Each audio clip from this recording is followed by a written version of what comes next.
Don't worry, it's clean. Well, I think I grabbed the clean one. Who knows? We'll find out. So, tools of the trade.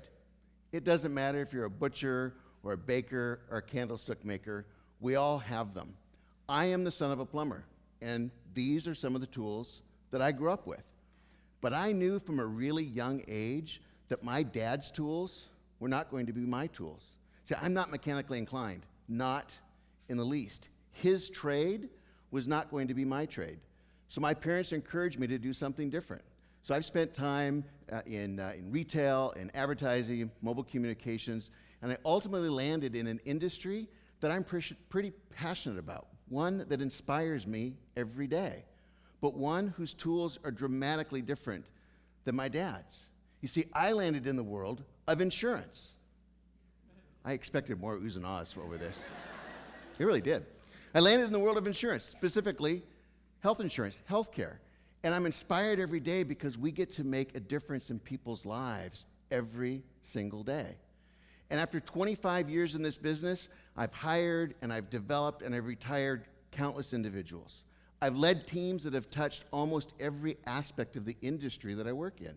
And today, I'm the senior leader of a health insurance company. But I can track back much of my success to 4 leadership principles that I learned working with these tools with my dad as a kid. Take, for example, this wrench. Every plumber has one. In fact, it sits at the top of the toolbox because it gets used so often. Chances are you have one of these at home. In fact, let me ask you a question. What do you do if you have a leak underneath your kitchen sink? Most of us do 2 things. We go and we grab a bucket, one of 2 things. We grab a bucket, we sit there, and we stand back and we wonder, how long can I go before I have to deal with this problem? That's what I do. How long do I have to go before I have to deal with this problem, right? Or we jump in and we grab a wrench and we crawl underneath there, and with every might that we have, every bit of force and pressure we have, we tighten up every single thing that we can see. Just as much pressure as we can possibly get. And we expect that to fix the problem. But I have news for you. It likely won't. In fact, you're going to have to apply even more pressure to undo absolutely everything that you've just done. See, my dad taught me when you use a tool, you have to use it with finesse. Choose the right tool for the job. Make sure that the tool is doing what it's intended to do, and never ask it to do more than what it's capable of. This same thing happens in business every single day. How many of us have gone to work and there's a problem in the organization, and people just stand around and they look at the problem, right? Or better yet, we form a committee to look at the problem, right? I call that admiring the problem. You're not doing anything about it. Or somebody goes rogue and they just go in and say, what the way to fix this is just apply pressure. Pressure, pressure, pressure, pressure. It will fix the problem. And the problem with that scenario is it's not your knuckles that get bloodied and bruised, it's your people. In business, we need more than finesse. We need to have compassion. We need to lead with compassion. Leading with compassion means that when we see a problem, we don't admire it, we acknowledge it. It also means as leaders that we don't necessarily have that problem shifted to us, but we take a half a step back. Before we begin to fix it, we need to understand, what is it that's broken? Is that leak underneath my sink? Is it a symptom or is it a problem? And if we don't know what the problem is that we're trying to fix, we're never going to get there. One of the hardest things a leader has to do when they lead with compassion is ask questions, sometimes really difficult questions. And if you don't know where to start, go to the big 3. The big 3: hope, belief, and risk. Hope, belief, and risk. Hope. The people that brought you this problem, do they have hope? Do they have hope in themselves and in their company?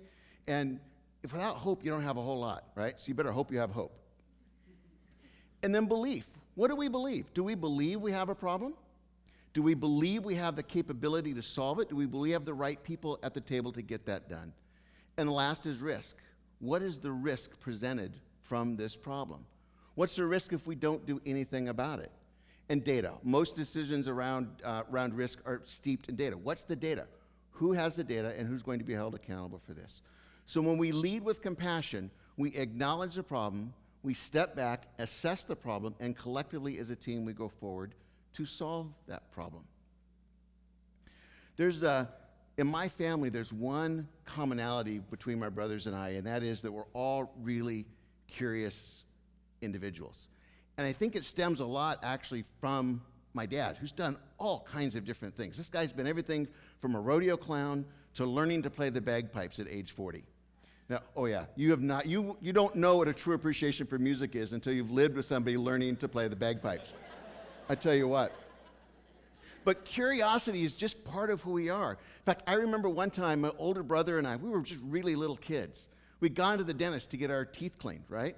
And we get home, he disappears, and he goes to my dad's toolbox, and he comes back with one of these. Yeah, it's a dental mirror, right? He says, I want to look at your teeth. Okay, fine. I didn't know any different. I'm a little kid. I lay down. He's looking in my teeth, right? And you being curious individuals that you are, you may be asking yourselves, why would a plumber have a dental mirror? Well, they're really good, the same reason a dentist does actually, they're really good at looking in hard to see places. That sink we just talked about, you can get underneath there and to take a look. Or in hard to reach corners. But as we soon found out, as my mother walked through the room, watching this transpire, that they're also really good for looking into the bottom of a toilet to see if there's hair ties and little green army men or combs stuck in there. Yeah, we were curious.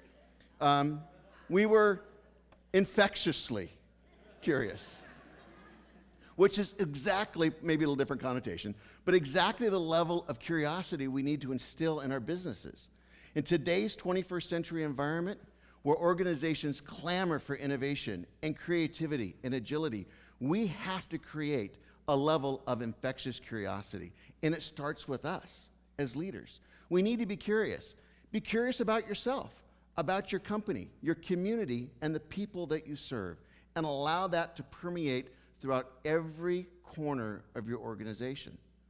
See, it's not too long ago in corporate America, the thought was all really good ideas came out of research and development or out of the executive towers. And those of us in the middle had precious little input into those conversations. But when you create a sense of infectious curiosity, your employees become the eyes and the ears of your company.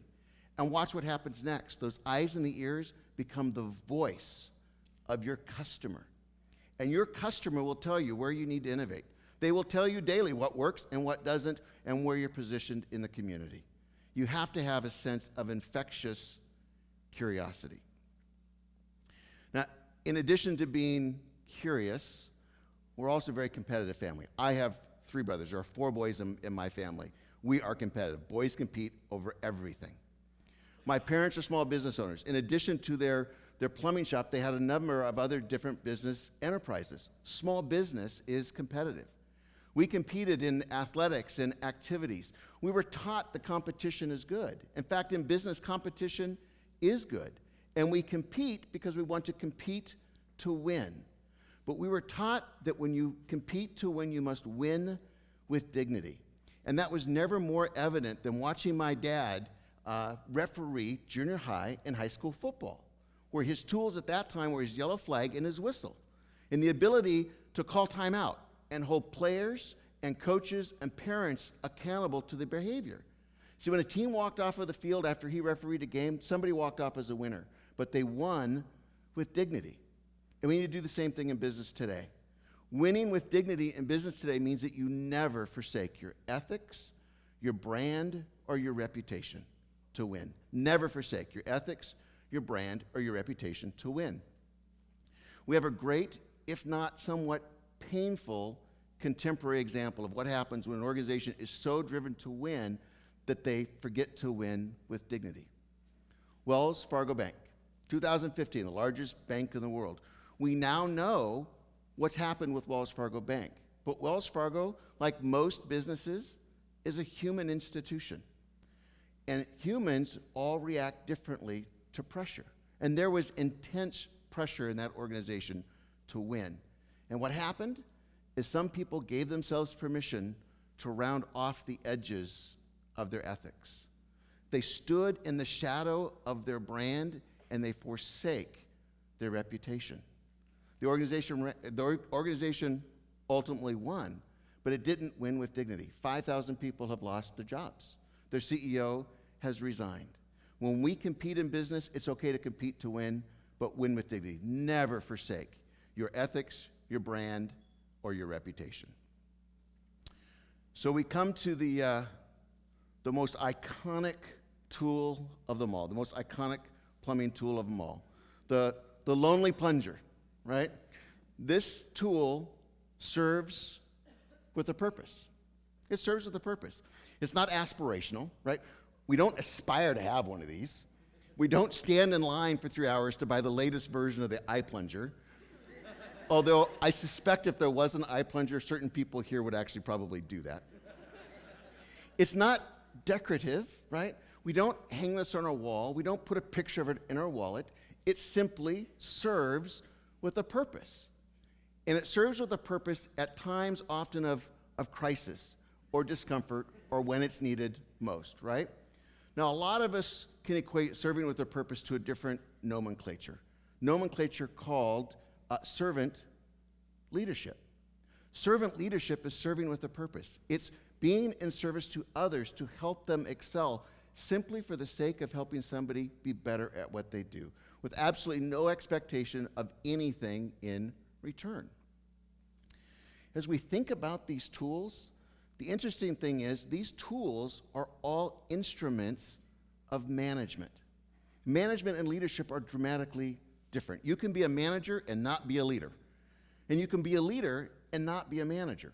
Management is externally focused. Management is role-based. It is aspirational. It is something that we hang on our wall. We aspire to have management positions, myself included. We aspire for the titles that come with that. Manager, director, supervisor, president. That's okay, but management is externally focused. Leadership is born of the ethos of the individual. It's part of a manifestation of self. Leadership is something that's done quietly behind the scenes. So as we prepare to pack up our toolbox, I want to ask you one last thing. I want you to think about one last thing. I want you to think about your circle of life. Those people that are in your circle of life. Your friends, your community, your organization, your family. And if you're a lot like me, you probably have a whole lot more plungers in your life than what you may realize. You see, servant leaders, true servant leaders, draw out the best of compassion, curiosity, dignity, and purpose in every single one of us. Thank you.